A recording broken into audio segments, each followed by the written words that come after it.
Secret. Most people don't really know what capitalism is.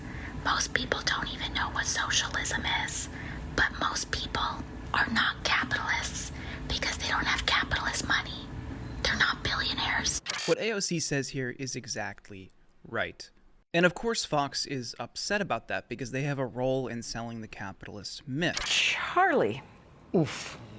That was terrifying. I'm going to have nightmares. It's sort of hard to determine whether they're this dumb or they're evil. If you're watching this, chances are you are not a capitalist. Most people in America are not capitalists. They may think they are, but they're really just exploited workers with Stockholm Syndrome. Simply benefiting from a capitalist system, no matter how big or small, does not make you, by definition, a capitalist. A salaried worker is not a capitalist. Capitalists are people who invest in companies or industries and then live off the returns. Corporate raiders and looters who pour massive investments into companies only to gut them and then sell off and cash out to the detriment of workers by killing those jobs, those people are capitalists. A salaried or hourly wage employee who has their surplus value extracted from their labor by the capitalist class, no matter how firm in their belief that they may think the capitalist system is the best one, they are not capitalists, they are workers. A guy who runs a political action group and relies on donations from millionaires and billionaires to sell this myth is not a capitalist.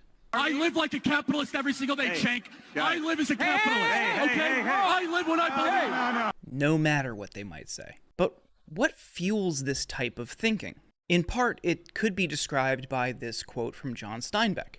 I guess the trouble was that we didn't have any self-admitted proletarians. Everyone was a temporarily embarrassed capitalist. Many people in the working class in America do not want to acknowledge that their socioeconomic status, if insufficient, is beyond their control or could potentially decline over time. And in part, that's because of the myth of the American dream. You know, if you work hard enough, you'll advance in society. But that's becoming more and more unattainable. Studies over the past few decades have examined socioeconomic mobility. And what they found was, with a rise in income inequality, the harder it becomes for people to experience upward social mobility. Meaning, the more wealth that's concentrated at the top by the capitalist class, the harder it becomes for you or other workers in this country to prosper and advance up the socioeconomic ladder. And Fox, beyond being a megaphone for the Republican Party, has a role in selling this myth to the American people to the benefit of the capitalist class. That capitalist class continues to get rich off of investments in companies that keep your wages low to increase profits. Fox then convinces its viewers that raising wages would be bad for the economy. It's a vicious cycle, and you are the victim.